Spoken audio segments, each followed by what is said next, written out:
5 ఏళ్ల ముందే 6 ఏళ్ల ముందే ఆయన తాను తెలంగాణకు ముఖ్యమంత్రి అవుతాను రేవంత్ రెడ్డి చెప్పినట్లు చాలామంది మాట్లాడాను కదా. బహుశా ఏ ధైర్యంతో ఆయన అట్లా అన్నట్లు, ఏ మానసిక స్థితితో ఆయన అట్లా మాట్లాడినట్లు. So that is a very normal representation.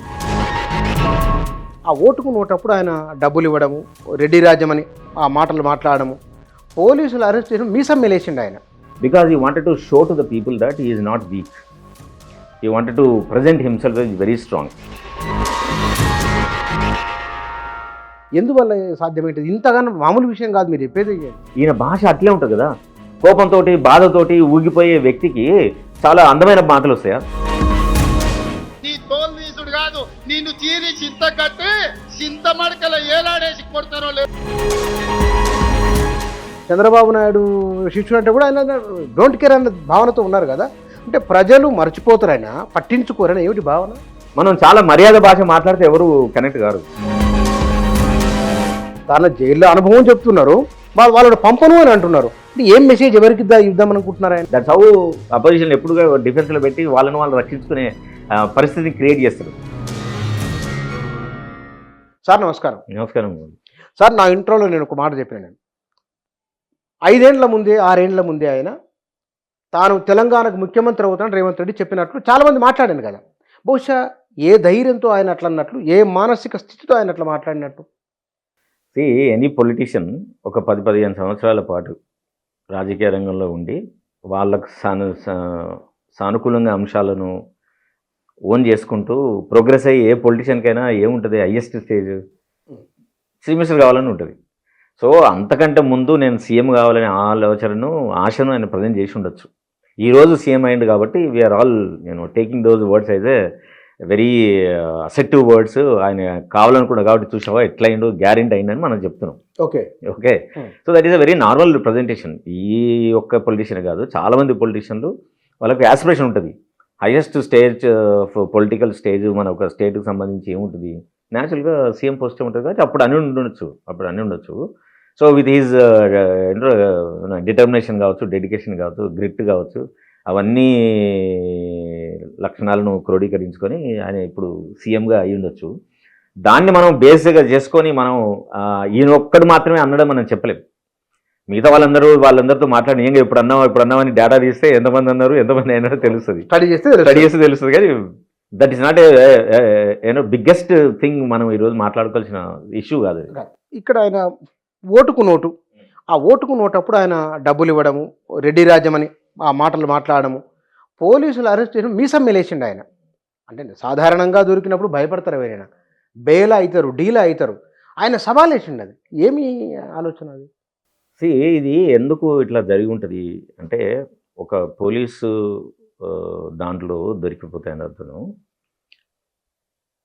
లోపలికి తీసుకుపోయి బయటకు వచ్చేటప్పుడు కూడా ఆయన అట్టహాసం చేసిండు, మీసాలు మెలేసిండు, పోస్టర్లు కూడా హైదరాబాద్ మొత్తం పోస్టర్లు వేసాడు. ఒక క్రైసిస్ జరిగినప్పుడు 2 రకాల ఇష్యూస్ ఉంటాయి. అయితే క్రైసిస్కి లొంగిపోయి బాధపడుతూ బతుకుతూ ఏడుస్తూ ఉండడం ఒక పార్ట్. ఓకే. రెండోది దానికి ఎదురు తిరుగుతూ నిలబడి దాన్ని ఛాలెంజ్ చేస్తూ దాంతోపాటు ఎదగడం. Okay. Has taken the second choice. Okay. ఎందుకు అట్లా జరుగుతుంది, ఎవరు ఎట్లా చేయగలుగుతారు అని మనం చూస్తే, మనం చెప్పే ప్రతి థియరీ ఏదైనా చెప్తున్నాం మనం ఆయన గురించి అని అంటే, బికాజ్ మనం దాని దగ్గర కూర్చొని ఒక క్లినికల్ అసెస్మెంట్ చేసి చెప్పేది కావు ఇవన్నీ. ఇన్ని ఒక 10-20 సంవత్సరాల నుంచి ఆయన గమనిస్తూ ఆయన మాట్లాడిన విషయాలు, ఆయన ప్రవర్తించిన తీరును బట్టే మనం ఇది చెప్తున్నాం. అంటే మనం 3 థియరీని ఫాలో అవుతున్నాం ఇక్కడ. ఒకటి బిగ్ 5 థియరీ, సైకలాజికల్ థియరీ. రెండోది మన సైకో అనాలిసిస్ థియరీ, అంటే ఫ్రైడెన్ థియరీ ప్రకారం. మూడోది అప్పుడప్పుడు మనం యూజ్ చేస్తే కనుక అడ్రిలిన్ theory or Carl Jung theory. ఈ 4-5 థియరీల ప్రకారము అవతలి యొక్క వ్యక్తి యొక్క ప్రవర్తన కానీ తన మాటలని కానీ మనం ఆ లెన్స్లోంచి చూసి చెప్తున్నాం. కాబట్టి ఇప్పుడు మీరు చెప్పిన ఇష్యూ పట్టుబడ్డ తర్వాత కూడా, జైలు నుంచి బయటకు వచ్చిన తర్వాత కూడా మీసం మెలేషిడ్డు, లైన్ ఈజ్ బ్యాక్ అనే స్టేట్మెంట్ ఇప్పించుకున్నారు. ఎందుకనంటే because he wanted to show to the people that he is not week. He wanted to present himself is very strong. Okay. ఇప్పుడు ఆయనే వాళ్ళ కుటుంబాన్ని చూస్తే కనుక, బర్త్ ఆర్డర్ చూస్తే వాళ్ళకు మొత్తం 6-7 ఉన్నట్టున్నారు వాళ్ళు, ఫ్యామిలీ మెంబర్స్, సిబ్లింగ్స్. దానిలో ఈయన మధ్యలో ఆయన. ఓకే. సి అడ్లెరిన్ సైకాలజీ ప్రకారం ఏంటంటే ఏ కుటుంబంలో అయినా సరే birth order makes lot of difference అని అంటారు. ఓకే. మధ్యలో పుట్టిన వాళ్ళకి ఏమవుతుందంటే సరైన గుర్తింపు ఉండదు కుటుంబంలో. వాళ్ళు పట్టించుకోరు మధ్యలోను. అయితే మొదలను పట్టించుకుంటారు, లేకుంటే చివరిలో పట్టించుకుంటారు, మధ్యలోను పట్టించుకోరు. మధ్యలో జీవితాలు ఎప్పుడు అన్ని కాంప్రమైజ్లో ఉంటాయి. మీరు ఎవరి జీవితాన్ని చూడండి, ఎందుకంటే ఫుల్ అటెన్షన్ ఫస్ట్ సెకండ్ పోతుంది, చివరి పుట్టిన వాళ్ళకు చివరి కదా అని ఉంటుంటుంది. మధ్యలో అయితే ఈ పెద్దవాళ్ళతోటి అనిగిపోవాలా, చిన్నోళ్ళు కాబట్టి చిన్నోళ్ళకు మనం విధేయతగా ఉండాలా, సర్వ్ చేయాల్సి ఇవన్నీ పరిస్థితులు వస్తాయి ప్రతి కుటుంబంలో కూడా. సో మధ్యలో పుట్టిన వాళ్ళను ఒక ఐడెంటిటీ రావాలి, గుర్తింపు రావాలంటే ఏం చేయాలి, ఎట్లుండాలి వాళ్ళు? They must be very louder. Okay. They wanted to get the recognition identity అని అంటే మనం చాలా లౌడర్గా ఉండాలా, చాలా మన వాయిస్ని పెద్ద ఎత్తున మనం వినిపించేటట్టు చేయాలా, మనం చాలా ఎనర్జెటిక్ ఉండాలి. అయితేనే కుటుంబంలో అందరూ నీ అటెన్షన్ పే చేస్తారు. అప్పుడే నువ్వు అనుకున్న పనులు జరుగుతాయి. లేకుంటే నీ జీవితం అంతా కూడా కాంప్రమైజ్ తోటి నడిచిపోతూ ఉంటుంది. సో సిన్స్ దెన్ అడ్లెరిన్ ప్రకారం ఏంటంటే మనం మిడిల్లో పుట్టిన వాళ్ళు ఎప్పుడైనా సరే వాళ్ళ ఐడెంటిటీని కాపాడుకోవాలంటే వాళ్ళు చాలా లౌడర్గా ఉండాలా, చాలా బలంగా పనిచేయాలా. వాళ్ళు ఏదైనా సరే చాలా హార్డ్గా హార్ష్గా మనం ప్రజెంట్ చేస్తే తప్ప చేయకుండా ఉండే పరిస్థితి ఉంటుంది ఈ కుటుంబం లోపల. So maybe from there he always wanted to be louder, he always wanted to be harder, he always wanted to be harsh. ఎప్పుడైనా సరే తన వాయిస్ను బలంగా గట్టిగా వినిపించే మాటలు కానీ వాయిస్ కానీ అట్లా చేస్తేనే గుర్తింపబడుతుంది అనేది ఆయన ఏమంటారు సైకలాజికల్ ల్యాబొరేటరీలో ఆయన అట్లా ప్రిపేర్ చేసుకున్నాడు. ఓకే. చేసుకొని తనకు జరిగే ఏ అవకాశాన్నైనా, ఏ సంఘటన, ఏ క్రిస్టియన్ అయినా సరే దాన్ని ధీరోదత్తంగా ఎదుర్కొని నేను హీరోలానే ఉంటాను, నేను స్ట్రాంగ్గా ఉంటాను, ఇది జరిగినంత మాత్రం నేను వీక్ కాదు అని ప్రజెంట్ చేసే భాగంగానే they might have taken that is one of the most possible defence mechanism anybody can use it. అంటే ఇక్కడ అందరూ అట్లా, ఇప్పుడు అందరూ అట్లా ఉండరు కదా, కొందరు అణిగిపోతారు కూడా. కొందరు ఎందుకు ఇట్లా ఉంటారు, ఇప్పుడు ఏం ఎందుకు ఇట్లా తయారయ్యారు? This is what I'm telling. You know ఆయన జీవితం కూడా ఎక్కడో ఒక విన్నా, అది నిజమో కాదో నాకు తెలియదు కానీ బట్ దీనికి కనెక్షన్గా ఉంటుంది. ఓకే. ఆయన ఒకసారి స్కూల్లోనో కాలేజీలో తప్పు చేస్తే టీచర్ బెంచ్ మీద నిలబెడితే ఆయన నిలబడి నవ్వుతున్నాడు. నిజానికి క్లాస్ రూమ్లో టీచర్ బెంచ్ మీద నిలబడితే ఏ పిల్లవాడికైనా ఏముంటుంది? నామోషి ఉంటుంది, షేమ్ ఉంటుంది, గిల్ట్ ఉంటుంది, బాధ ఉంటుంది, అవమానం అయిపోయినా అని అనిపిస్తుంది. బట్ ఈయన మాత్రం నిలబడి నవ్వుతుండట. ఏంటి? It's a kind of defence. అంటే అది పనిష్మెంట్, నాకు పనిష్మెంట్ కాదు, it's a kind of joke అనే విధంగా ప్రజెంట్ చేసింది అనమాట. సో మనిషి యొక్క ఆలోచన విధానం ఎట్లా మారుతూ వస్తుంటుందంటే మనిషికి తన జరిగిన అనుభవాల్లోంచి, తను చూసిన ప్రపంచంలోంచి తను దాటిని ఎట్లా తీసుకుంటున్నాడు అనే దాన్ని బట్టి తనకు జరిగిన అవమానాలు కానివ్వండి, లేదు సిచ్యువేషన్స్ కానీ దాన్ని ఆ రకంగా ప్రజెంట్ చేసుకుంటూ పోగలుగుతారు. కానీ ఇక్కడ సాధారణంగా రాజకీయ నాయకులు ఒళ్ళు దగ్గర పెట్టుకొని మాట్లాడతారు. ఈయన అమెరికాలో ఒక మీటింగ్లో మాట్లాడితే ఏమన్నారంటే, ప్రజలదే తప్పు, వాడు డబ్బులు తీసుకుంటున్నాడు, మేము ఓట్లు కొంటున్నాం, మాకు లోబడి ఉండాలా మీరు, ఇట్లా ఎవరు ఇట్లా అన్నారు కదా. ఈయన అట్లనుడు ఏమిటి మరి? ఈయనకు అవునండి. ఇప్పుడు మనిషి సైకాలజీ, మన ఫ్రైడెన్ థియరీ ప్రకారం ఏం చెప్తారంటే మనిషికి 3 స్టేజ్లు ఉంటాయని చెప్తాడు. Id, ego, super ego. Super ego ఉన్న వాళ్ళు ఎప్పుడు కూడా పాలిష్గా, చాలా ఏమంటారు మోరల్స్ తోటి ఎప్పుడు ఒక ప్రీచ్ చేసే విధానంలో మాట్లాడతారు. అంటే నటిస్తుండొచ్చు, వాళ్ళకు నేర్చుకుని కూడా ఉండొచ్చు. ఓకే. సో అంటే ఒక తండ్రి, ఒక పేరెంట్ రోల్ ప్లే చేసేవాళ్ళు, మోరల్స్ చెప్పేటవాళ్ళు. ఇద్దు అనే వాళ్ళు ఏంటంటే వాళ్ళకి ఏది అనిపిస్తే అది చెప్తారు. వాళ్ళు ప్రిమిటివ్ లెవెల్లో ఉంటారు వాళ్ళు. ఓకే. ఓకే. సో ఈ ప్రిమిటివ్ లెవెల్లో ఉండి మాట్లాడే వాళ్ళు ఏం ఉంటారంటే they always try to present that they are very authentic. చాలా హానెస్ట్గా, అథెంటిక్గా ఉన్నది ఏదో చెప్తాం, నిజం ఉన్నదే చెప్తాం. అవతల వాళ్ళు ఏదైతే అనుకుంటారో మనం అదే చెప్పడం వల్ల వాళ్ళకు మనకు కనెక్ట్ అయిపోతాం. రైట్. చాలా మందిలో ఈ భావన ఉంది కదా. నిజంగానే రాజకీయ నాయకుడు డబ్బులు ఇస్తున్నాడంటే ఎందుకు ఇస్తాడు? ఓట్లు ఏమని? నాకు నువ్వు ఓటేమని నీకు డబ్బు ఇస్తున్నా నేను, ఓకేనా? అంతే కదా. ఇచ్చినప్పుడు నీ ఏమంటారు, నీ పని అయిపోయింది కదా, ఒక ట్రాన్సాక్షన్ పూర్తయింది కదా. నువ్వు నాకు ఓటేస్తున్నావు, నేను నీకు డబ్బులు ఇస్తున్నా, ట్రాన్సాక్షన్ ఈజ్ క్లోజ్డ్. అయిన తర్వాత మళ్ళీ నువ్వు నన్ను పని చేయమని ఎట్లా అడగలే కదా. మొరాలిటీ వేరేట్ కదా. See this is where he might have presented it. నేను కూడా చూసిన ఆ వీడియోను, కానీ చూసిన తర్వాత పొలిటీషియన్ ఇట్లా మాట్లాడతాడు అనే డౌట్ రావచ్చు, కానీ ఎస్ దానికంటే ముందు ఆయన పొలిటీషియన్ చూడకుండా ఆయన మాట్లాడిన మాటలను చూస్తే ఏమనుకుంటారు చాలా మంది, కరెక్టే మాట అరే ఉన్నమాట అయిపోయింది కదా, అరే భలే మాట్లాడండి అంటాడు, ఎంత ధైర్యం చూడు ఆయన పొలిటీషియన్, ఎంత ధైర్యం, ఏదో పొలిటీషియన్ కూడా అట్లా మాట్లాడచ్చు అని అంటారు. అవును. ఎందుకంటే సో రేవంత్ రెడ్డి గారిది ఎప్పుడు చూసినా సరే ఆయన ఎప్పుడు ఇద్దు లెవెల్లో ఉండే వాటిని మాట్లాడతాడు. ఓకే, అంటే అవతల ఇద్దుని కనెక్ట్ చేసే విధంగా మాట్లాడితే ఇమ్మీడియట్గా మనకు ఒక ప్రైమరీ బాండ్ ఏర్పడుతుంది. అరే ఏం మాట్లాడినా కానీ కరెక్ట్గా మాట్లాడిన భయ అని. సో ఆయన మీటింగ్స్ అన్నీ కూడా అట్లే ప్రజెంట్ చేస్తాడు, ఆ లెవెల్ ఆఫ్ దాంతో ఆయన మాట్లాడుతాడు. కాబట్టి ఆయనకు రెస్పాన్స్ ఎందుకు వచ్చింది? ఇన్ని వందల సభల లోపల ఇప్పుడు 10 సంవత్సరాల పాటు ప్రీవియస్ గవర్నమెంట్ రూల్ చేసింది. ఓకే, లార్జర్ సెక్షన్ ఆ పార్టీకి సంబంధించి చాలా విధేయతతో ఉన్నారు, వాళ్ళంటే ఇష్టపడి ఉన్నారు. అయినా సరే అట్లా ఏర్పడిన ఒక కోటరీని బ్రేక్ చేయడానికి రేవంత్ రెడ్డి లాంటి బుల్లెట్ ఎట్లా పనిచేసింది, రైట్? సో ఈ always presented himself as a angry young man. So ఆ యాంగ్రీ యంగ్ మ్యాన్ అనే ఆలోచన, ఆ presentation larger section of the సొసైటీకి నచ్చింది కాబట్టి, కన్విన్స్ చేశాడు కాబట్టి ప్రజలు ఆ విధేయతలోంచి ట్రాన్స్ఫర్ అయ్యి ఈయనకు ఓట్లేశారు. కానీ ఇక్కడ ఈయన ఎన్నికల ప్రచారం సందర్భంగా మాట్లాడిన మాటలు 9 లక్షల కోట్ల అప్పు అన్నారు. 9 లక్షల కోట్ల అప్పు లేదు, నిజంగా లేదు, అది తర్వాత బయటకు వచ్చింది, వాళ్ళే చెప్పారు. మరి ఒక అబద్ధాన్ని చెప్పేటప్పుడు కూడా ఎవరన్నా అడుగుతారేమో, క్వశ్చన్ వేస్తారేమో, దాన్ని ప్రూవ్ చేయమంటే ఏం అనే భయం కూడా ఉండదా? దీని సాయి ఏమనాలి దీన్ని? మరి మీరు చూడండి, ఏ పొలిటీషియన్ అయినా చూడండి, ప్రతి పొలిటీషియన్ ఈయనే కాదు, పొలిటీషియన్స్ అప్పుడైనా ఏం చేస్తారు, వాళ్ళకున్న ఊహను ప్రజల మనసులో చెప్పియాలి. అది నిజమో కాదు ఏమన్నా నిజమాదో తర్వాత విషయం. సో వాళ్ళు అనుకున్న విషయాన్ని ప్రజల బుర్రలోకి చొప్పియడమే ఒక పొలిటీషియన్ చేసే అతిపెద్ద సక్సెస్. ఇప్పుడు కేసీఆర్ మూమెంట్ తీసుకుని వచ్చినప్పుడు కూడా చాలా విషయాలు చెప్పిండవాడు, అతను చాలా విషయాలు చెప్పిండాను. ఓకే, సో అవన్నీ ప్రజల మెదడులోకి పోతేనే కదా వాళ్ళు అసెస్ చేసుకున్నారు. కానీ దాని అథెంటిసిటీ చెక్ చేసే వాళ్ళు ఎంతమంది ఉంటారు? Very few. ఎవరు చూస్తారు? ఎలైట్లో ఉండే వాళ్ళు మాత్రం చెక్ చేస్తారు, ఆ డేటా ఏందో చెక్ చేస్తారు, రైట్?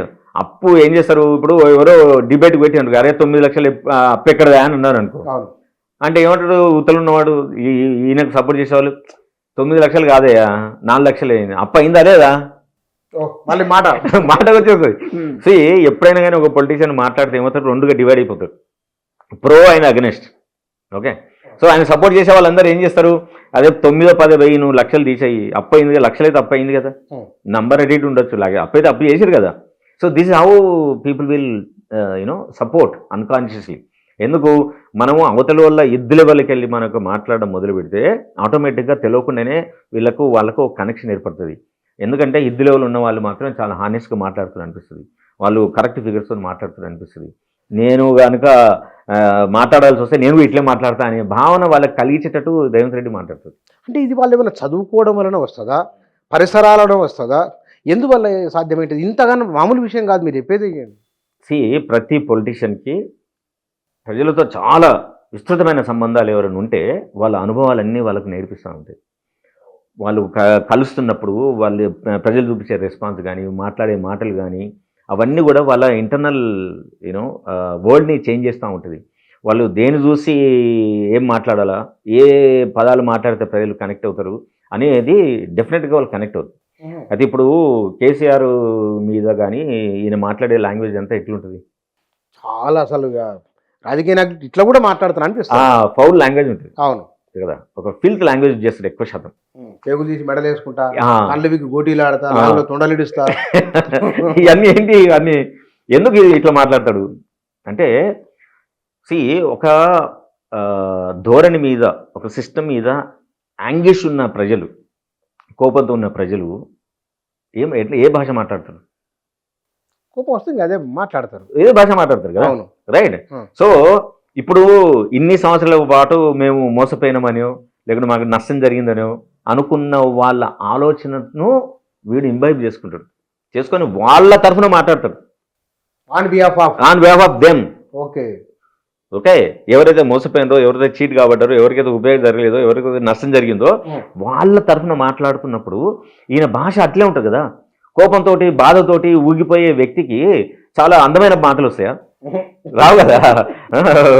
ఏమంటారు, మన పన్నీర్ చల్లినట్టు మాటలు వస్తాయా? రావు కదా. నిప్పులు విసిరే మాటలే వస్తాయి. అవును. ఓకే. సో రేవంత్ రెడ్డి ఎప్పుడు మాట్లాడినా కానీ he wanted to project himself that is a very angry, is a fighter. So ప్రజలు ఎందుకు యాక్సెప్ట్ చేసారు ఆయన్ని? ఈ ఫైటర్ లక్షణాలనే వాళ్ళు ప్రజలు ఓన్ చేసుకున్నారు. అరే ఈయన మన కోసం ఫైట్ చేయగలుగుతాడు, నష్టం వచ్చినా కష్టం వచ్చినా అనే భావనను చాలా బలంగా ప్రజల్లోకి తీసుకెళ్ళింది కాబట్టి ఆయన ఓన్ చేసుకున్నారు. సో ఈ ఫౌల్ లాంగ్వేజు, ఈ ఫిల్తీ వర్డ్స్ ఎప్పుడు కూడా ఎక్కడో ఊర్లలో మాత్రమే మాట్లాడే భాషని తీసుకొచ్చి మాట్లాడుతున్నతోటే ఎక్కువ మంది గ్రామీణులు కానీ పని చేసుకునే వాళ్ళు కానీ వెంటనే ఏమిటి కనెక్ట్ అవుతారు. ఎట్లా కనెక్ట్ అవుతారు? బా నాకు కోపం వస్తుంది, నేను ఇట్లా మాట్లాడతారు నిజంగా, అదే నిజంగా ఏం మాట్లాడుతుంది కదా అసలు అని వాళ్ళతో వాళ్ళు ఆయనను రిలేట్ చేసుకునే స్టేటస్కి వాళ్ళని తీసుకెళ్ళగలుగుతున్నారు. That's where Revanth Reddy success. Okay. అయితే ఈ ఫైటర్ లక్షణాలు ఏవైతున్నాయో ఇఫ్ యూ కెన్ కంపేర్, కేసీఆర్ను మనము మొన్నటి వరకు ఈ సమాజం అంతా ఎట్లా చూసింది? అదే ఫాదర్గా చూసింది. రైట్ నౌ ఆ ఫాదర్ స్టేటస్ని now he has to demolish చేయాలి. ఎట్లా ఎవరు చేయగలుగుతారు ఫాదర్ యొక్క స్టేటస్ని? కుటుంబంలో ఫాదర్ యొక్క స్టేటస్ని ఎవరు బ్రేక్ చేయగలుగుతారు? కుటుంబ సభ్యులు. ఎవరు అంత ఎక్కువ చేస్తారు? కొడుకు మాత్రమే చేయగలుగుతారు. So now he wanted to project himself as a angry son. Okay. So angry son ఒక డిక్టేటర్షిప్, ఒక ఫ్యూడల్ మనస్తత్వంతో ఉన్న నాన్ యాక్సెసిబుల్ ఒక ఫాదర్ని అటాక్ చేస్తున్నారు. ఇది సబ్కాన్షియస్గా చాలామంది మనసుల్లో నాటుకొని వాళ్ళను అటాక్ చేయడం అనేది చాలామంది అరే ఎవరు చేయలేని పని ఇదే చేస్తున్నాయని అని వెంటనే వాళ్ళు ఓన్ చేసుకున్నారు. ఓకే. సో ఈ అటాక్లో భాగంగానే ఏం చేస్తున్నాడు ఆయన? దీన్ని ఏమంటామంటే ఐకానోక్లాస్ట్ అని అంటాం. ఐకానిక్ క్లాస్ట్ అంటాం. ఓకే. అంటే ఏంది అంటే ఐడల్ను బ్రేక్ చేయడం. అంటే ఒక స్ట్రాంగ్ ఫిగర్ను ఎస్టాబ్లిష్ అయిన ప్రీవియస్ సీఎం ఏవుతున్నారో వారిని బ్రేక్ చేయాలి. అందుకోసం ఏం చేసిండు ఆయన? ఫస్ట్ అటాక్ చేయడం మొదలుపెట్టిండు. తర్వాత గెలవగానే ఏం చేసిండు? ఇమ్మీడియట్గా ఫస్ట్ రోజున చేసిన పని ఏంది? ప్రమాణ స్వీకారం చేసిన రోజున ప్రగతి భవన్ దగ్గర ఇనుప కంచెని బ్రేక్ చేసిండు. What does it mean? Is trying to break. So కేసీఆర్ను మనం చూస్తే కనుక ఆయన యాక్సెసిబుల్ ఉండడు, right, intellectual, right, and also ఆయన ఏంది ఫ్యూడల్ అని ప్రెజెంటేషన్ చేసి ఒక ఎక్స్పోజర్ ఉంది బయట, నిజంటే. ఇప్పుడు ఈయన ఏంటి? దీనికి పూర్తిగా వ్యతిరేకం కావాలి కదా. ఈయన యాక్సెసిబుల్, ప్రజావాణి పెట్టినప్పుడు ప్రజలను కలుస్తారా లేదా తర్వాత విషయం, పెట్టాడు. సో ఆమె యాక్సెసిబుల్ అని చెప్పి ఏం చేసిండు? ప్రజావాణి కంచెంత ఇరగొట్టిండు కదా. సో ఆయన ఇమేజ్ అక్కడే పడిపోయింది. ఈ బ్రోకెన్ దట్ కంచె ఎప్పుడైతే చేసిండో already got an image that is very accessible and ప్రజల మధ్యనే ప్రజల భాషనే మాట్లాడుతూ ప్రజల కోసం ఉన్నట్టుగా ప్రజల తరఫునే మాట్లాడుతున్నట్టుగా ప్రజెంట్ ఇచ్చిండు. So intellectual changed into a person who is within us, right.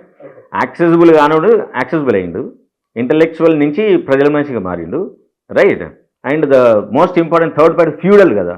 So ఈయన ఏమంటే డెమోక్రటిక్ అయ్యాను, రైట్. సో ఏ ఇమేజ్తో అయితే గత సీఎం ఉన్నాడో దానికి పూర్తిగా వ్యతిరేకంగా తనను తాను ఎస్టాబ్లిష్ చేసుకునే క్రమంలోనే ఈ has been doing all these things. మనం తెలంగాణ ఉద్యమంలో వీరు లేరు, ప్రత్యక్షంగా పాల్గొనలేదు.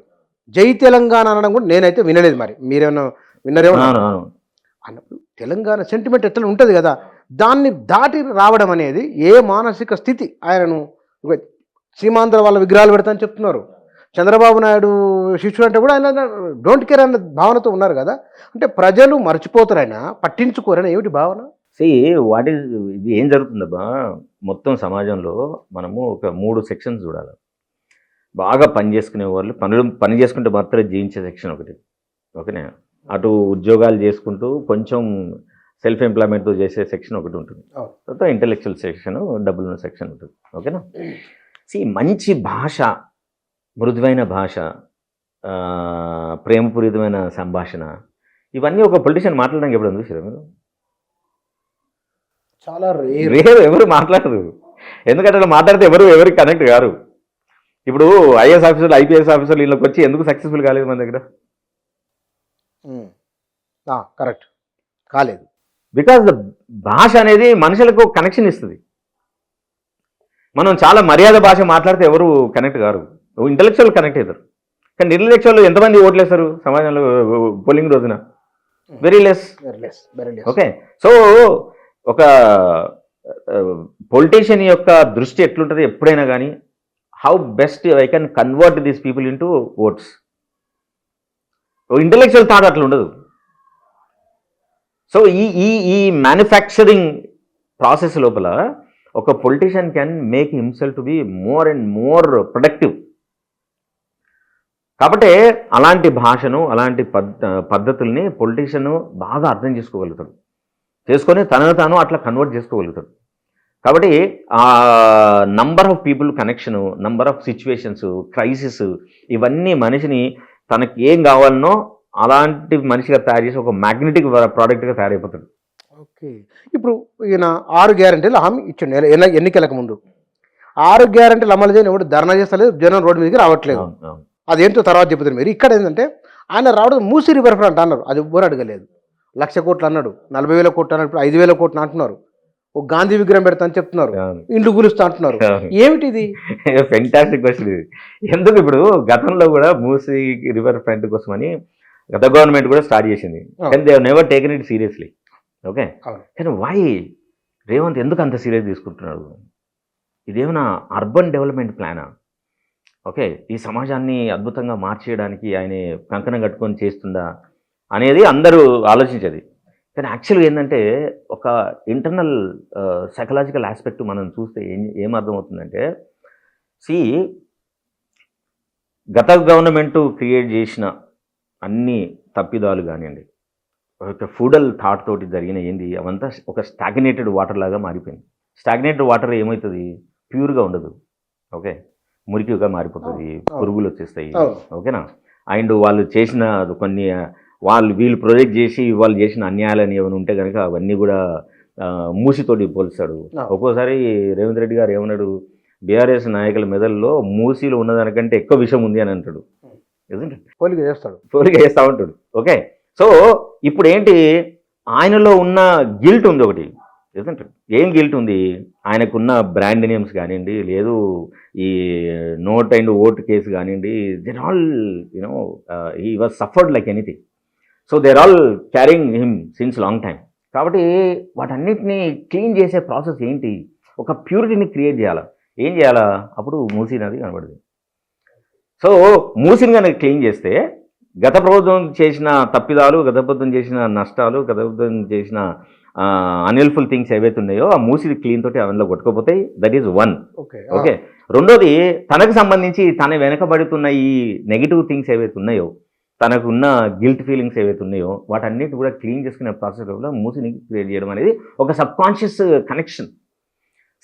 రివర్ అనేది మనము ఫ్లో ఆఫ్ వాటర్ అనేది ఒక సబ్కాన్షియస్ సింబల్ అది. సో నేను వీటిని క్లీన్ చేస్తున్నా అంటే నేను కూడా I feel that I'm also going to be cleaned. ఇవి చేయడం వలన నాకు ఉన్న డిస్టర్బెన్స్ కానీ, గత ప్రభుత్వం చేసిన డిస్టర్బెన్స్లు కానీ వాటన్ని క్లీన్ చేసుకుంటూ ప్యూరిఫికేషన్ చేస్తే ప్రజలందరూ కూడా అవి కొట్టుకపోతాయి, ఆ నీళ్ళలో కొట్టుకుపోతాయి. Then I feel that I can be emerge as a visionary and also great leader అని ఒక సబ్కాన్షియస్ ప్రాసెస్ తోటి ఈ స్టార్టెడ్ ఇస్ మూసీ రివర్. అంటే ప్రజలు బిలీవ్ చేస్తారనే సంబంధం తను బలంగా విశ్వసిస్తుంది. He cleans him. That first తను ఏ పొలిటీషియన్ ఏం చేసినా సరే ప్రజలు ఏమంటారు అనేది ఉండొచ్చు, కానీ ఫస్ట్ తన ఇంటర్నల్ వరల్డ్ సాటిస్ఫై కావాలి.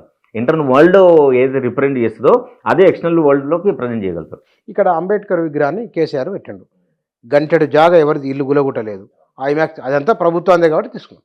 ఈయన అపార్ట్మెంట్లు ఉన్నాయి, అపార్ట్మెంట్లు పైగా ఆయన దగ్గర ఉన్న కూడా ఉన్నారు. దాంట్లో గత ప్రభుత్వం పైన విమర్శ చేస్తూ రాసిన వాళ్ళు కూడా ఉన్నారు. ఆ అపార్ట్మెంట్లు అక్కడ నుంచి కూలుస్తానని అంటున్నారు కదా, మరి మిత్రులు దూరం అవుతారో ఏమో, నా గురించి నెగిటివ్ రాస్తారో ఏమో, మీడియా వాళ్ళు పెద్ద పెద్ద వాళ్ళు ఉన్నారు అక్కడ అనే ఆందోళన ఉండదా? ఏ మానసిక స్థితి మరి? డెఫినెట్గా ఉంటుందండి, డెఫినెట్గా ఉండకుండా ఉండదు. సో ఇప్పుడు is the biggest challenge Revanth రెడ్డికి. అట్లా రివర్ ఫ్రంట్ని ఈ మూసీని రివర్ క్లియర్ చేసే ప్రాసెస్లు అనేది ఒక సైకలాజికల్ క్లీనింగ్ అనేది తనకు చాలా ఉపయోగం, ఇంపార్టెంట్ అనేది తను నమ్ముతున్నాడు. ఒకటి తను నమ్ముతున్నాడు. రెండోది ఏంటంటే ఈ పరివాహక ప్రాంతంలో నివసించే వాళ్ళకి ఎలాంటి ఉపాధి కలిగిస్తాడు, ఎలాంటి రిప్లేస్మెంట్ బెనిఫిట్స్ కలిగిస్తాడు అనే దాన్ని బట్టే ఈయన హీరో అవుతాడా విలన్ అవుతాడా డిసైడ్ అవుతుంది. Okay. So it is the biggest challenge and time will decide. కానీ ఇట్లాంటి పెద్ద ప్రాజెక్ట్ చేసేటప్పుడు డెఫినెట్గా ఇప్పుడు సబర్మతి ఉంది రివర్, అది కూడా అట్లే అప్పట్లో చాలా ఇబ్బంది ఉంటే గుజరాత్ సీఎం మోడీ గారు కూడా అప్పుడు చేశాడు. ఓకేనా, చాలా తీవ్ర వచ్చింది కదా. But what happened now? ఆకాశానికి ఎత్తేస్తున్నారు. So there is a connection, subconscious connection. ఏంటి అని అంటే ఇది క్లీన్ చేస్తే నాలో ఉన్న చెడు కూడా క్లీన్ అయిపోతుంది అనేది ఒక subconscious connection is there రివర్కి ఉన్న సబ్ కాన్షియస్కి. కాబట్టి వాటర్ ఫ్లోలో ఎట్లయితే మనం క్లీన్ క్రియేట్ చేస్తున్నామో నేను కూడా అట్లే క్లీన్ అయిపోతాను అనేది ఒక సబ్ కాన్షియస్ కనెక్షను. రెండోది ఇది టైం విల్ డిసైడ్. నిజంగానే వాళ్ళకు అట్లా డిస్ప్లేస్మెంట్ అయ్యి వాళ్ళ ఇండ్లను తీసేసిన వాళ్ళకు వేరే దగ్గర ఉపాధి కలిగిస్తారు. కలిగించకుండా ఎట్లుంటుంది మరి? ప్రపంచంలో అత్యంత ఎత్తైన గాంధీ విగ్రహం గాంధీ తాత మనోడేమో వద్ద అవసరం లేదని చెప్తున్నారు, ఈయనో పెడతాను అంటున్నారు. ఏం మెసేజ్ ఇద్దామని ఏం ఆలోచన అది? గాంధీ అనేది దేనికి సింబల్? శాంతికి, ఇంకా అహింసకు, ఇంకా సాధారణమైన జీవితానికి, సత్యం, అహింస, ఆనెస్టీ. అవును, అవును. సో ఇవన్నీ కూడా తను నమ్ముతున్న విశ్వాసాన్ని కలిగజేసే అంశాలకు ఒక ప్రతీకగా గాంధీ విగ్రహాన్ని పెట్టాలి. కేసీఆర్ ఎందుకు అంత పెద్ద అంబేద్కర్ విగ్రహం పెట్టిండు? అంబేద్కర్ లేడా మన దగ్గర? చాలా ఉన్నాయి ప్లేస్లో. అంత పెద్దది ఎందుకు పెట్టాలా? What he wanted to show to the public. Okay, వాళ్ళకున్న ఇంటర్నల్ వరల్డ్ అవతల వ్యక్తులు నమ్ముతారో లేదో అనుమానం వచ్చినప్పుడు నమ్మించడానికి చేసే గొప్ప ప్రయత్నం అది. ఓకే, సో ఇప్పుడు గత ప్రభుత్వము తను బడుగు బలహీన వర్గాలకు సంబంధించి తను ఎంత కమిట్మెంట్తో ఉన్నదో చెప్పాలి అని అంటే, చాలా లౌడర్గా బిగ్గర్గా చెప్పాలి అని అంటే, మనం ఇలాంటి విగ్రహాన్ని ఎస్టాబ్లిష్ చేస్తే దాన్ని చూడగానే గుర్తొస్తాడు. కాబట్టి they think in that direction. Okay, so ఈయన కూడా తనకు ఇంటర్నల్ వరల్డ్లో తను ఏదైతే నమ్ముతున్నాడో వాటిని, ఆ విశ్వాసాన్ని ఎస్టాబ్లిష్ చేయాలి అని అంటే ఒక ఎపిటోమ్ ఏదైనా ఉండాలి, స్ట్రాంగ్ మెసేజ్ ఇవ్వగలిగేది. ఎవరు ఉంటారు స్ట్రాంగెస్ట్ మెసేజ్ ఏ లేబుల్ లేకుండా ఉండగలిగేది అంటే మహాత్మా గాంధీ ఒకటే. కాబట్టి మహాత్మా గాంధీ విగ్రహాన్ని ఆయన ఎస్టాబ్లిష్ చేస్తాం అనుకుంటున్నాను. అదొకటి. కానీ హైడ్రా పెట్టమని ఎవరు డిమాండ్ చేయలేదు. అధికారులకు వచ్చి రావడంతోనే ప్రగతి భవన్ దగ్గర గేట్లు కూలినాయి, ఆ తర్వాత ఇన్కన్వెన్షన్ కూలింది వెంటనే. అంటే ఇది చర్య తీసుకోవడానికి ఏమి అంటే ప్రజలకు ఏం మెసేజ్ ఇద్దామని? హైడ్రాను మనం ఒకసారి సీరియస్గా మనం గమనిస్తే హైడ్రా ఏం చేస్తుంది? ఫస్ట్ ఎవరిని అటాక్ చేసింది? చాలా పాపులర్ ఉన్న ఒక సినిమా స్టార్ యొక్క గెస్ట్ హౌస్ను లేకపోతే కన్వెన్షన్ సెంటర్ను బ్రేక్ చేసింది. ఓకేనా? So what is the meaning of it? And also చెరువులకు సంబంధించి ప్రొటెక్ట్ చేస్తుంది. ఓకే, దాని చుట్టుపక్కల ఎవరైతే ఆక్రమించుకున్నారో వాళ్ళందరినీ పట్టించుకోకుండానే వాళ్ళకి అనుకున్న పని చేస్తున్నారు. అంటే ఏంటి? ఇట్స్ అ పార్ట్ ఆఫ్ చెరువులను క్లీన్ చేస్తున్నారు. ఇంతకుముందు చెప్పినట్టు తన సైకలాజికల్ వరల్డ్లో ఏవైతే తనకు అంటి ఉన్న డిస్టర్బెన్స్ అవుతున్నాయో వాటిని క్లీన్ చేసుకునే ప్రాసెస్లో sub consciously is doing. That is number 1. Number 2, తను నోటుకు ఓటు కేసు లోపల అరెస్ట్ అయినప్పుడు క్రియేట్ అయిన క్రైసిస్ ఉంటుంది కదా, ఒక ట్రామాటిక్ ఎక్స్పీరియన్స్ ఉంది కదా, ఆ ట్రామాటిక్ ఎక్స్పీరియన్స్ని అవతల వాళ్ళకి కలిగియాలంటే ఏం చేయాలా? నేను డైరెక్ట్ వాళ్ళని అటాక్ చేయలేను. Okay, so I can create this traumatic experience for everybody who is in the opposition. So అలాంటి ట్రామాటిక్ ఎక్స్పీరియన్స్ వాళ్ళకి చేయాలని అంటే ఏంది? ఆల్రెడీ వాళ్ళు నదులు మన చెరువులను ఎంక్రోచ్ చేసిన వాళ్ళు, లేదు ఇల్లీగల్గా బిల్డింగ్ కట్టిన వాళ్ళు, వీళ్ళందరినీ కూడా మనం అట్లా క్రియేట్ చేస్తే ఒకటి వాళ్ళని డిఫెన్స్లో పెట్టచ్చు, రైట్? రెండోది నా బ్రెయిన్లో జరుగుతున్న ఈ ట్రామాటిక్ ఎక్స్పీరియన్స్ నుంచి నేను కొంచెం రిలీవ్ అవ్వచ్చు, so that I can become mastery. ఎవరైనా ట్రామాటిక్ ఎక్స్పీరియన్స్ బయటికి రావాలని అంటే ఏంది? అయితే they should reach out to a professional to come out of that problem. Second ఏంటి? వాళ్ళు if you can they mastery of it, right, and they can come out of that problem. Okay, so అపోజిషన్ను డిఫెన్స్లో పెట్టాలి అని అంటే అలాంటి వాళ్ళకు కూడా తను ఎట్లయితే ఎక్స్పీరియన్స్ అయ్యిండో, ఎలాంటి ట్రామా ఎక్స్పీరియన్స్ అయ్యిండో, ఎలాంటి బాధను ఎక్స్పీరియన్స్ అయ్యిండో, ఎలాంటి హ్యూమిలియేషన్ ఎక్స్పీరియన్స్ అయ్యిండో, ఎలాంటి క్యాస్ట్రేషన్ ఎక్స్పీరియన్స్ అయ్యిండో, ఆ ఎక్స్పీరియన్సెస్ని వాళ్ళందరూ కలజేయాలని వాళ్ళ బ్రెయిన్లో జరుగుతున్న దానికి రిప్లికానే ఈ హైడ్రా. ఓకే, కానీ ఆయన ఒక మాట అన్నారు, జైల్లో ఉన్నప్పుడు పడుకోకుండా నాకు లైట్ కూడా ఆపేయలేదు, అయినా వీళ్ళు జైలుకి పంపను నేను. ఏమాట అంటారు మరి? తన జైల్లో అనుభవం చెప్తున్నారు, వాళ్ళని పంపను అని అంటున్నారు. అంటే ఏం మెసేజ్ ఎవరికి ఇద్దామని అనుకుంటున్నారు ఆయన? ఆయన మాట్లాడే మాటలు ఎవరైతే ఈ ఎంక్రోచ్మెంట్ చేసిండ్రో, ఎవరైతే ఒక డిస్టర్బెన్స్ క్రియేట్ చేసిండ్రో అగెనిస్ట్ ద లా, వాళ్లకు అది యాంగ్జైటీ క్రియేట్ చేస్తుంది. ఎందుకంటే వాళ్ళకి ఏం మెసేజ్ ఇస్తున్నాడు కాన్స్టెంట్గా? వాళ్ళకు మీరు నన్ను జైలు పంపించారు కాబట్టి నేను జైలుకు పోయే ముందు కానీ జైల్లో ఉన్నప్పుడు కానీ ఎలాంటి మానసిక క్షోభ నేను అనుభవించాను, మిమ్మల్ని అందరినీ జైలుకు పంపకుండా అలాంటి క్షోభను కలిగజేయడమే దాని ఉద్దేశంగా తను ఒక ప్యాసివ్ అగ్రెషన్ తోటి చెప్పగానే చెప్తున్నాడు. దట్స్ హౌ అపోజిషన్ ఎప్పుడుగా డిఫెన్స్లో పెట్టి వాళ్ళని రక్షించుకునే పరిస్థితిని క్రియేట్ చేస్తారు. చేస్తేనే వాళ్ళు వాళ్ళ గవర్నమెంట్ మీద అటాక్ చేయడం మానేసి ఈయన క్రియేట్ చేసిన దానినే వాళ్ళు they will be in trapped. ఈయన చెప్పిన మాటల మీద వాళ్ళు మాట్లాడాల్సి వస్తుంది తప్ప కొత్త విషయాన్ని తీసుకొని ముందుకు రాలేని స్థితిని క్రియేట్ చేస్తారు డిఫెన్స్ మేకర్. కానీ రాజకీయ నాయకులు డ్రెస్ కోడ్ ఉంటుంది. రాజశేఖర డ్రెస్ కోడ్, కేసీఆర్ ఒకటి, చంద్రబాబు నాయుడు కొట్టింది. ఈయన కాలేజ్ అంటే వెరీ యంగ్ లాగా టీ షర్ట్లు వేసుకుంటారు కదా, అది అంటే ఏమి? అదే కదా, ఇప్పుడు he always wanted to project himself as a angry young son. ప్రజలకు ఆన్ బిహాఫ్తో మాట్లాడాలా, ప్రజలు ఆన్ బిహాఫ్తో పోట్లాడాలా, అండ్ ఒక యంగ్ జనరేషన్లో ఉన్న వాళ్ళందరూ ఆయన ఐకానిక్గా తీసుకోవాలి. సో అలాంటి ఇంప్రెషన్ కలిగజేయడానికే ఆయనే ప్రతి మాట కానీ, ప్రతి ఆహార్యం కానీ, తను చేసే విధానం కానీ, మాట్లాడే పద్ధతి కానీ, నడిచే విధానం కానీ ఎప్పుడైనా ఒక పవర్ఫుల్ మనిషి ప్రజెంట్ చేస్తున్నట్టుగానే ప్రజెంట్ చేస్తాడు. సో ఆయన స్టేట్మెంట్ కానీ, ఆయన పద్ధతి కానీ ఎప్పుడైనా ఒక లౌడర్ లెవెల్లో ఉండాలనే ఉద్దేశంతో ప్రజెంట్ చేస్తాడు. కాబట్టి ఆయన ఎప్పుడు కూడా ఈ నార్మల్గా ఉండే కండిషన్డ్ ఫ్రేమ్లో ఫిట్ కావడానికి ఆయన ఇష్టపడడు. సంథింగ్ డిఫరెంట్ ఉంటుంది. అందుకే ఇప్పుడు ఆయన ఫ్లో కూడా చూడండి, ఫస్ట్ ఏబీపీలో ఉండే, నెక్స్ట్ టీడీపీకి వచ్చిండు, తర్వాత కాంగ్రెస్కి వచ్చింది, ఫస్ట్ టీఆర్ఎస్, తెలుగుదేశం అన్ని తిరిగింది. ఏం చెప్తుంది ఇదంతా? తనకు అనుకూలంగా ఉండే పరిస్థితి ఎక్కడైతే ఉంటుందో అక్కడ ఫిట్ కావడానికి కోసమని ఈ jumping from one place to other place. So ఆయన అంత స్ట్రాంగ్గా ఎస్టాబ్లిష్ చేసుకునే వాతావరణం ఎక్కడైతే ఉంటుందో అక్కడ వచ్చి ఎస్టాబ్లిష్ అయిపోయినాయి. అంతే. సో దీన్ని బట్టి ఏం తెలుస్తుంది, is not ready to fit into any programme. He wanted to fit into his own method of thinking and he wanted to fit himself in a anticipated position. Okay. కానీ ఇక్కడ ఆయన మెస్సీని తీసుకొచ్చింది ఇక్కడికి, football. ఆ football మీద మనోడుకున్న craze లేదు తెలియదు, ఆయన అసలు ఎవరు ఊహించలేదు అది ఎందుకు చేసినట్లా పని. ఫుట్బాల్ గేమ్కును అదర్ గేమ్స్కు మనం కంపేర్ చేస్తే మన దేశంలో చాలా ఇంట్రెస్టెడ్ ఉండే గేమ్ ఏంది? క్రికెట్, టెన్నిస్, ఇవన్నీ కూడా ప్యాసివ్ గేమ్స్ యాక్చువల్గా. ఓకే. ఫుట్బాల్ ఇది అగ్రెసివ్ గేమ్. యూరోప్లో అందరూ అగ్రెసివ్ ఫుట్బాల్ని ఇష్టపడతారు, చాలా ఇష్టపడతారు, ఆడతారు కూడా.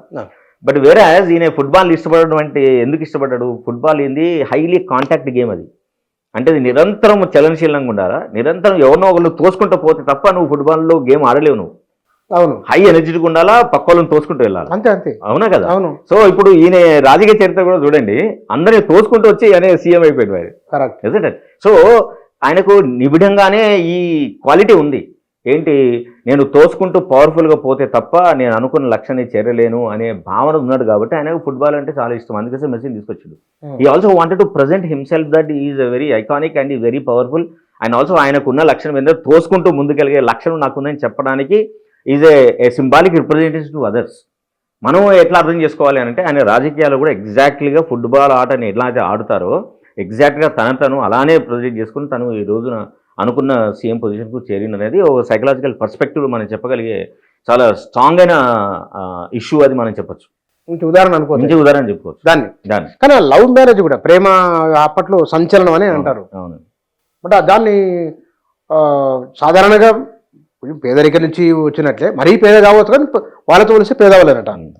ప్రేమ వ్యవహారం ఆ సందర్భంగా ఆ కుటుంబంతో ఈయన దాన్ని ధైర్యం తీసుకొచ్చే కొన్ని ఉంటాయి కదా, ఏ ధైర్యం ఇంట్లో కాబట్టి మిడిల్ మ్యాన్ కాబట్టి లొల్లి పెడితే అయింది. కానీ అంటే దీన్ని మనం ఎట్లా చూడాలి అంటే, ఫస్ట్ మనం అనుకున్నాం కదా బర్త్ ఆర్డర్లో ఈయన మిడిల్లో పుట్టాడని.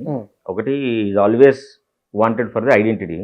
దానికోసం he has become very louder and harsh and speed. అదే నెంబర్ 1 మనం క్వాలిటీ నాకు గుర్తించాలి. రెండోది ఐ హర్డ్ దాట్ వాళ్ళ నాన్న పోలీస్ పటేల్ ఏదో ఉండే అనేది తెలిసింది. సో అంటే ఏంటి, చిన్నప్పటి నుంచే he could see the power and law. Okay. So power లాను తను ఆక్యుపై చేయాలనుకున్నాడు తప్ప పవర్కి మనం భయపడాల్సిన అవసరం లేదనే సంగతిని ఈ might have realise it and it might have sinked into his psychology. Line is back అని పోస్టర్ వేసినట్టేనే అదే కదా. సో అట్లా ఉన్నప్పుడు ఒక higher level of political family establish అయిన జయపల్ రెడ్డి గారి ఫ్యామిలీలోంచి అమ్మాయిని పెళ్లి చేసుకున్నారు కదా. అంటే what is that is trying to communicate that ఎంత పవర్ ఉండని, ఎంత మనీ అని ఉండని, okay, for me I don't care, right, I'm equal to them. Okay. Okay. So ఈ ఈక్వల్ టు దెమ్ అని చూపించే ప్రయత్నంలోనే ఆయన అలాంటి ఎలైట్ ఫ్యామిలీ నుంచి ఈ అమ్మాయిని తీసుకొని పెళ్లి చేసుకున్నాడు అనేది, అంటే ఎవ్రీ పాయింట్ ఆఫ్ టైం ఆయన సైకాలజీ చూస్తే మనకి చాలా daring, dashing, not ready to consider any rules and regulations, not afraid of law, ఇవన్నీ మనకు ఆయన ట్రేట్స్ చాలా స్పష్టంగా మనకు కనపడుతున్నాయని చెప్పొచ్చు. Correct. Right. So that's how he establish himself as a angry young man, and also he given such a fantastic project that is the angry son who can protect the Telangana people. నిజమే, ఆయన ZPTC, ఇమీడియట్గా MLC, MP, ముఖ్యమంత్రి టకటక్కడ వచ్చేసినాయి ఆయన. కానీ ఇక్కడ చంద్రబాబు నాయుడు ఎంత administrator అయినా సరే మామకు వెన్నుపోటు అనే ఒక బ్రాండ్ ఉంది ఆయనకు. రేవంత్ రెడ్డి మూసి క్లీన్ చేశాడు, నువ్వు గంధం చెట్టు నాటినా సరే ఓటుకు నోటు అని అంటారు కదా, దీన్ని ఆయన మరి ప్రజలు ఏమనుకుంటారని ఆలోచన ఉండదా? పొలిటీషియన్కి ఒక సక్సెస్ఫుల్ జర్నీ చేయాలనుకునే వాళ్ళకి ప్రజలు ఏమనుకుంటున్నారో అని ఆలోచించి చేస్తే ఒక్కడు కూడా ముందు లేరు వాళ్ళు. అంతే. But they always see the future, but they don't see the back of the life. They always try to project themselves and they try to go forward and also they achieve what they want to achieve. వాళ్ళ ఎప్పుడైనా ముందు చూపు ఉంటుంది తప్ప గతంగా జరిగిపోయిన విషయాల పట్ల ఆలోచిస్తూ చింతిస్తూ కూర్చుంటే ఏ పొలిటికల్ లీడర్ కాదు, ఏ లీడర్షిప్, అది బిజినెస్లు కానివ్వండి, లేదు పొలిటీషియన్లు కానివ్వండి, లేదు క్రీడా రంగంలో కానివ్వండి, గతాన్ని ఎవరైతే పట్టుకుంటూ కూర్చుంటారో they cannot progress anywhere. So అందుకోసం కదా ఫుట్బాల్ ఇప్పుడు గేమ్స్లో ఆడేవాళ్ళు ఎట్లుంటారు, they will be always dashing. Okay. So ఇప్పుడు మన భారతదేశాన్ని చరిత్ర కూడా చూస్తే ఈ ఫుట్బాల్ సంబంధించి మీరు రేజ్ చేశారు కాబట్టి, మనము గతంలో 30s నుంచి చూడండి, we are all very good in football and hockey. మనం నేషనల్ లెవెల్లో ఫుట్బాల్ కొట్టిన చరిత్ర ఉంది మనకి.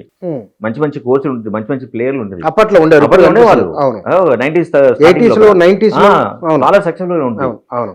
మెల్లి ఏమైంది, మనం ఫుట్బాల్ అయిపోయింది, హాకీ గురించి మర్చిపోయినాం, స్లోగా క్రికెట్ అంటే ఏమన్నట్టు subconsciously we have become very passive. Okay. అంటే ఎందుకు ప్యాసివ్ అయినామంటే మనకు ఈ 300-400 సంవత్సరాల నుంచి ఉన్న ఈ స్లేవరీ స్లోగా మన బ్లడ్లోకి ఎక్కిపోయి we stopped attacking people. Okay.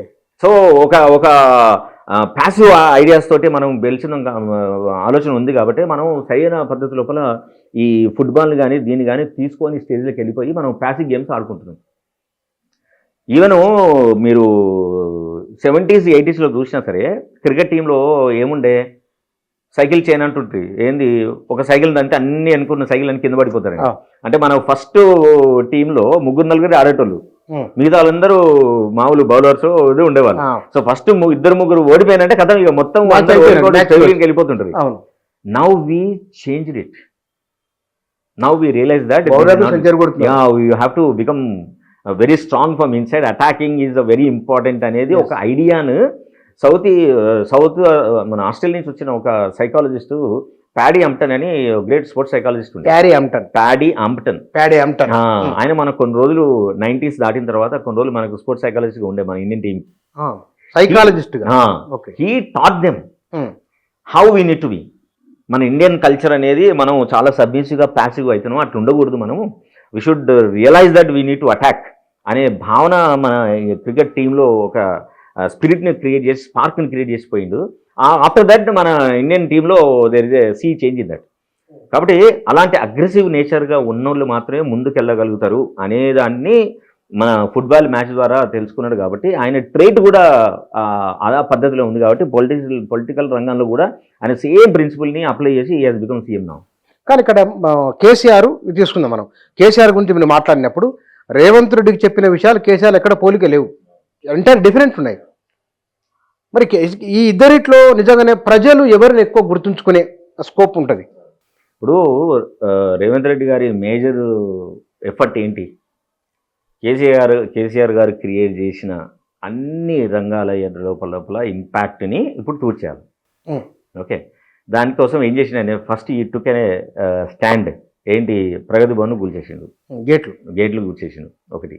రెండోది ఏంది, ఈ ఎంక్రోచ్మెంట్స్ను తీసేయడానికి విపరీతంగా ప్రయత్నం చేస్తున్నాడు. ఓకేనా. మూడోది ఏంది, ఫౌల్ లాంగ్వేజ్ యూజ్ చేస్తున్నాడు. ఫౌల్ లాంగ్వేజ్ ఎందుకు యూజ్ చేస్తున్నాడు? Because I'm angry man, I'm fighter, I'm working on behalf of the Telangana పీపుల్ని ప్రజెంట్ చేయడానికి ఒక ప్రిమిటివ్ లెవెల్లో ఉండే కనెక్షన్ని బడుగు బలహీన వర్గాల ఆలోచన విధానంతో కనెక్ట్ కావడానికి కోపం వస్తే ఎవరైనా ఎట్లా మాట్లాడతారు ఇట్లే మాట్లాడతారు అనే భావన కలిగజేసి వాళ్ళ యొక్క ఇమేజ్ని ఎస్టాబ్లిష్ ఇమేజ్ని టార్నిష్ చేయడానికి మినిమైజ్ చేయడానికి he's been trying to create himself like that. So ఆ పద్ధతిలోనే ఆయన ఎస్టాబ్లిష్ అయింది కాబట్టి ఆయనకు ఓట్లు వచ్చినాయి కదా. సో ఇప్పుడు కన్సిస్టెంట్గా చేస్తూ పోయింది అనుకోండి, ఓవర్ పీరియడ్ ఆఫ్ టైం న్యాచురల్గా people they forget about him. ఆయనకుండే గౌరవం ఆయనకు ఉంటుంది కావచ్చు యాజ్ కేసీఆర్గా, కానీ ఈయన క్రియేట్ చేసిన ఇంప్రెషన్ ప్రజలు ఓన్ చేసుకున్నప్పుడు తప్పకుండా వాళ్ళకి ఇవే మాటలు గుర్తొస్తాయి కదా. అందుకే ఆయన అంత లౌడర్గా, అంత హార్ష్గా, అంత ఫిల్తీ లాంగ్వేజ్ తోటి ప్రజల మెదల్లోకి తెప్పించే ప్రయత్నాన్ని కంటిన్యూగా రెగ్యులర్గా చేస్తూనే ఉన్నాడు కదా మన రేవంత్ రెడ్డి గారు. నేను ఒక మాట, ఇప్పుడు మీరు తెలంగాణ ఉద్యమాన్ని దగ్గరికి వెళ్ళి చూడంగా పాల్గొన్నారు కూడా, పైగా ప్రజల మానసిక స్థితి ఏమిటో నిరంతర అధ్యయనం చేస్తున్నారు మీరు, particular young generation. Revanth Reddy Telangana సెంటిమెంట్కు దూరంగా ఉన్న వ్యక్తితను ఇతను నమ్మడం ఎలా అని ఒక ప్రశ్న. ఇప్పుడంటే మౌనంగా ఉన్నారు జనాలు, వచ్చే ఎన్నికల నాటికి దీన్ని కంటిన్యూ చేసి ప్రజాభిమానాన్ని పొందగలరా అంటే ఆ అది ఉంది ఆ తత్వం ఆయనకు. చాలా స్ట్రాంగ్ కోటరీ ఎస్టాబ్లిష్ అయిన కాలంలోనే ఆయన దాన్ని బ్రేక్ చేసింది. ఓకే, సో ఇప్పుడు రాబోయే అనదర్ 2-3 years లోపల మూసీ రివర్ ఫ్రంట్ని ఎంత ఎఫెక్టివ్గా రిప్లేస్మెంట్ చేసి వాళ్ళందరికీ బెస్ట్ కంపెన్సేషన్ ఇవ్వగలిగితే he is going to become hero. ఇంకొక ఛాలెంజ్ ఏముందంటే రేవంత్ రెడ్డి గారికి, ఆయన యూజ్ చేస్తున్న ఈ పరుష పదజాలం ఏదైతే ఉందో ఆయనని ఇప్పుడు యాంగ్రీ ఎనిమన్గా హీరోగా యాక్సెప్ట్ చేస్తున్నారు. కానీ ఇది ఇట్లే కంటిన్యూ చేస్తే ఆయనను విలన్ అయ్యేందుకు ఛాన్సెస్ కూడా ఉన్నాయి. ఎందుకంటే ఇంటలెక్చువల్స్ మిడిల్ సెక్షన్ వాళ్ళు ఉంటారు అనుకో, they feel bored of this thoughts. కాబట్టి ఇది ఎంతవరకు తీసుకెళ్ళి ఎక్కడ ఆపాలి అనేది రేవంత్ రెడ్డి గారి దృష్టిలోకి వస్తే స్లోగా దాన్ని తగ్గించి మళ్ళీ ఎలక్షన్లు వచ్చినప్పుడు రైజ్ చేయగలిగితే అప్పుడు ఈయన లార్జర్ సెక్షన్ ఈయన ఓన్ చేసుకొని మళ్ళీ అవకాశం ఇచ్చేందుకు ఎక్కువ అవకాశం ఉంటుంది. ఒకవేళ అట్లా లేదనుకోండి, ఇదే ధోరణి కనుక మాత్రం ఆయనే విలన్ అయిపోతాడు, ఆయనే డిస్ట్రాయ్ చేసుకుంటాడు, ఆయన ఎవరు చేయాల్సిన అవసరం లేదు. మెజారిటీ వాదన ఏముంటుంది, కాంగ్రెస్ పార్టీలో ఉన్న వాళ్ళు ఎవరైనా కానీ కాంగ్రెస్ పార్టీని ఎవరు ఏం చేయాల్సిన అవసరం లేదు, వాళ్ళే డిస్ట్రాయ్ చేసుకుంటారు అనేది ఒక నానుడి అనుభవం ఉంది. సో దానికి భిన్నంగా ఈయన టోటల్గా కాంగ్రెస్ డిఎన్ఏ లేదు కాబట్టి దానికి ఒక విజన్ ఉంది కాబట్టి ఇప్పుడు ఆయన విజన్ ప్రకారమే మనము ఏమంటారు క్యూరు రేర్ అని పెట్టుకున్నాడు కదా. సో ఈ ప్యూరు రేర్ అనే సిద్ధాంతం ప్రకారం కనుక తనకు కూడా అప్లై చేసుకోగలిగితే డెఫినెట్గా ఈ can emerge as a very successful and a visionary leader. నేను విజనరీగానే ఉన్నానని చెప్పడానికి కోసమే ఆ ఫ్యూచర్ సిటీని ఒకటి ఎస్టాబ్లిష్ చేశాడు. ఈలోగా కనుక ఫ్యూచర్ సిటీ కనుక డెవలప్ అయిందనుకోండి, అలాగే నేను ఓన్లీ తిట్టడం కాదు, ప్రజల సంక్షేమం కూడా నాకు చాలా ఇష్టం, నేను వారియర్ ఎట్లా ఉన్నానో అలానే నేను వీళ్ళందరికీ ప్రొటెక్షన్ ఇవ్వగలుగుతాననే ఉద్దేశంతో స్కూల్స్ ఒకటి స్టార్ట్ చేస్తున్నాడు, తర్వాత ఉచిత బస్సు ప్రయాణం ఒకటి క్రియేట్ చేస్తున్నాడు. సో ఇవన్నీ ప్యారల్గా దాన్ని బ్యాలెన్స్ చేసే కార్యక్రమంలోనే ఇవన్నీ భాగంగా మనం గుర్తించి తను బెటర్ చేసుకునే ప్రాసెస్లో ప్యూరింగ్ అండ్ క్యూరింగ్ కనుక చేసుకోగలిగితే possibilities there that people can accept him. Sir Revanth Reddy మీద బ్లాక్ మెయిలర్ అనేది కూడా టీఆర్ఎస్ ఈ మధ్య బాగా అంటున్నారు, ఒకప్పుడు అందరూ అన్న వాళ్ళే, కానీ ఎందుకు అది ఆయన క్యారీ చేస్తున్నాడు, ఇంకా దాన్ని కౌంటర్ చేయలేకపోతున్నారు మరి? ఒక 20 సంవత్సరాలు 15 సంవత్సరాల క్రితం చరిత్ర చూసుకుంటే ఆయనది it was very normal family, బాగా విపరీతమైన డబ్బున్న ఫ్యామిలీ అయితే కాదు. ఓకేనా? కానప్పుడు ఒక నో పవర్ మనిషి పెద్ద ఫ్యామిలీ బ్యాక్బోర్డ్ అల్టిమేట్గా ఉన్న ఫ్యామిలీ కాదు, పొలిటికల్గా చాలా స్ట్రాంగ్ ఫ్యామిలీ కాదు, కానీ పొలిటికల్గా నేను ఎదగాలని ఒక అంబిషన్ ఒకటి, ఒక నార్మల్ మనిషికి ఉన్న పవర్ ఏంటి? ఒకటి పెన్ పవర్, అందుకే ఆయన జర్నలిస్ట్గా పనిచేసిన కొన్ని రోజులు. ఓకేనా? రెండోది ఏంటి? Power is RTI. So RTI యాక్ట్ని తన పవర్ఫుల్ విపన్గా మార్చేసుకున్నాను. ఓకే, మార్చేసుకొని he started making people to afraid of him. అంటే ఏ స్థితికి తీసుకెళ్ళాడు? అమ్మో ఈయన దగ్గర చాలా ఇన్ఫర్మేషన్ ఉంటుంది, ఈయన మట్టుకుంటే తలగా నొప్పిరా బాబు అని ఒక భయపెట్టే పరిస్థితి తీసుకెళ్ళిపోయినారు ఆర్టీ ఆధారంగా. సో వాళ్ళందరూ ఈయన బ్లాక్ మెయిలర్ అని ఉండొచ్చు, లేబుల్ వేసి ఉండొచ్చు. సో ఇప్పుడు రేవంత్ రెడ్డికి ఎప్పుడున్నా కానీ ఒక చాయిస్ ఎప్పుడు వస్తుంది? మనిషి క్రైసిస్లకు ఒక లేబుల్ వేసినప్పుడు అయితే దానికి అగెన్స్ట్గా పోరాడి దాన్ని తీసుకునే ప్రయత్నం చేయడమో లేదు దానికి సకం అయిపోవడమో ఒక పార్ట్. రెండో ఆప్షన్ ఏంటి, వచ్చిన దాన్నే తనకు అనుగుణంగా మార్చుకొని పోగలడం రెండో పార్ట్. నిజంటే ఇప్పుడు ఓటుకునేది కేసులు కూడా దాన్ని అంతే విధంగా దాన్ని ఛాలెంజ్ చేసుకొని దాంతో ప్రయాణం చేయడం ఒక నేర్చుకున్నాడు. రెండోది ఏంది, ఇప్పుడు దీనికంటే ముందే బ్లాక్మెయిలర్ అనే ఒక లేబుల్ వేసి ఉంది కాబట్టి ఆ లేబుల్ని అధిగమించాలంటే ఏంది, బ్లాక్మెయిలర్ నుంచి అమ్మో ఈయన దగ్గర చాలా ఇన్ఫర్మేషన్ ఉంటుంది, ఈయనంటే మనం జాగ్రత్తగా వ్యవహరించాలనే ఒక ఇమేజ్ని ఆయన క్రియేట్ చేసుకోగలిగాడు. నిజంటే సో హీ నోస్, అంటే ఒక చిన్న పుచ్చిక పుల్లు ఇచ్చినా సరే దాన్ని అస్త్రంగా మార్చుకోగలిగే శక్తియుక్తులను తన ఓవర్ పీరియడ్ ఆఫ్ టైం లోపల తనకు జరిగిన ఎక్స్పీరియన్స్ అన్నీ కూడా తన సైకలాజికల్ ల్యాబొరేటరీ అంతా కూడా ఈ మనిషిని అట్లా తయారు చేసి మన ముందు కూర్చొని పెట్టింది. చూద్దాం. Thank you sir. Thank you. నమస్తే.